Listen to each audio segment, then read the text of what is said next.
안녕하세요. 반갑습니다. 3월 셋째 주 순모임 가이드 영상으로 만나 뵙게 되었습니다. 오늘 함께 나눌 본문은 사무엘상 22장 1절에서 10절의 말씀인데요.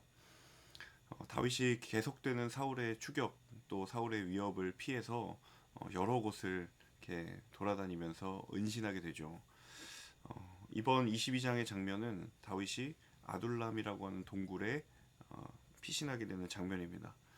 자, 그런데 다윗이 그곳에 왔다라는 소식을 듣고 그 형제들과 집안 사람들이 왔고, 그리고 또 400명 정도의 사람들이 다윗을 찾아왔는데, 특별히 그들을 찾아왔더니 400명의 사람들이 대부분 삶의 상처와 고통 가운데 있었던 사람들임을 우리가 본문을 통해 알 수가 있습니다. 뭐 고통 속에 있는 사람들, 빚진 사람들, 현실에 불만을 품은 사람들이라는 그런 구체적인 묘사가 나오고 있긴 한데요. 삶의 고통 가운데 있는 사람들이 다윗을 찾아오게 되는 장면이 나오죠.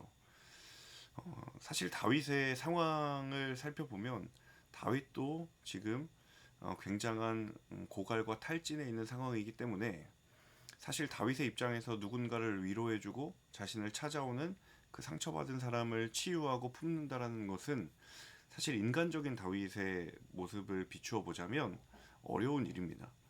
자, 그럼에도 불구하고 이 아둘람 동굴에서 이루어진 이 아둘람 공동체라고 하는 이곳은 다윗을 찾아온 사람들이 다윗으로 인하여서 위로를 받고 격려를 받는 일이 일어나고, 그리고 또 한편으로는 찾아온 사람들 때문에 다윗이 위로와 격려를 얻게 되는 그러한 장면들이 그려진다라는 것이죠.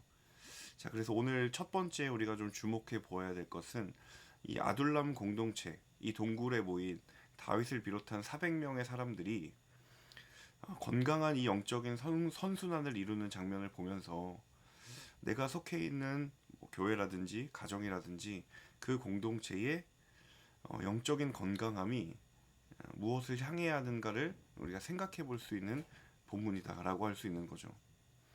공동체 구성원에 속해 있는 사람이 흔히 나는 위로를 받아야 되는 입장이다라고 생각을 하지만 사실은 그것만은 아닙니다. 내가 위로를 누군가로부터 받기도 하지만 또 한편으로는 내가 누군가에게 위로를 주기도 한다라는 것이죠. 그러니까 사람은 일방적인 무언가를 받기만 하는 그러한 관계는 없다라는 거예요. 내가 격려를 받기도 했으면 누군가에게 격려를 주기도 하고, 또 위로를 받기도 했으면 위로를 주기도 하는 그런 건강한 선순환이 일어나는 공동체다라는 것이죠. 또 한 가지는 우리가 살펴볼 것은 이제 다윗이 어, 이제 또 아둘람 동굴을 떠나서 요새로 들어갑니다. 요새라는 것은 안전함의 상징이죠. 그런데 요새에 있던 다윗에게 한 명의 선지자가 찾아와서 그 요새를 떠나 유다 땅으로 들어가라고 이야기를 합니다. 사실 요새는 다윗에게 있어서 굉장히 안정적인 또 평안함을 줄 수 있는 그런 보장된 장소라고 할 수 있는데, 하나님은 그곳을 떠나 유다 땅으로 들어가라고 이야기를 하죠. 자, 유다 땅은 여러분이 잘 알고 있는 것처럼 사울이 기거하고 있는 곳입니다. 한마디로 말하면 안정된 그 자리에서 다시 위험과 불안함에 노출될 수 있는 그 상황과 그 자리로 가라고 하는 것이죠. 자, 하나님이 다윗을 그냥 막연하게 위험에 노출시키기 위하여서 다윗을 그곳으로 가라고 명령을 했는가? 결코 그렇지는 않을 것입니다. 분명히 상황적으로 보기에는 이것은 정말 말도 안 되는 선택이지만 그곳에 하나님이 함께 하시면서 결국 다윗을 기름 부었던 하나님이 그를 왕으로 세우시고 새 시대를 열겠다라고 하는 하나님의 계획 아래 다윗을 인도하고 계시는 것을 보게 된다는 거죠. 자, 다윗이 항상 이런 고백들이 있었던 것 같아요. 특별히 이제 시편 23편을 보면 시편 23편의 첫 번째 구절, 여호와는 나의 목자시니 내가 부족함이 없으리로다. 자, 다윗의 고백은 하나님은 나의 목자가 되시는 분이에요.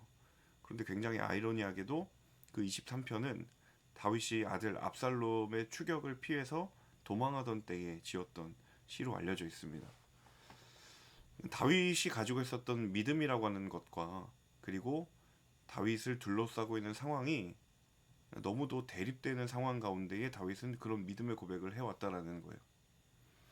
그러니까 흔히 우리가 그런 믿음의 고백을 할 만한 상황, 그런 믿음의 고백을 드릴 만한 상황 가운데에 있다면 우리의 믿음의 고백도 자연스럽게 나올 거라고 생각하지만, 사실 다윗의 삶을 보면 그가 하나님께 드리고 있는 믿음의 고백과 그리고 그의 인생의 상황이 그 믿음의 고백에 알맞은 상황은 언제나 아니었다라는 것을 보게 된다라는 거죠. 자, 믿음의 싸움이라는 것이 항상 늘 이런 것 같습니다.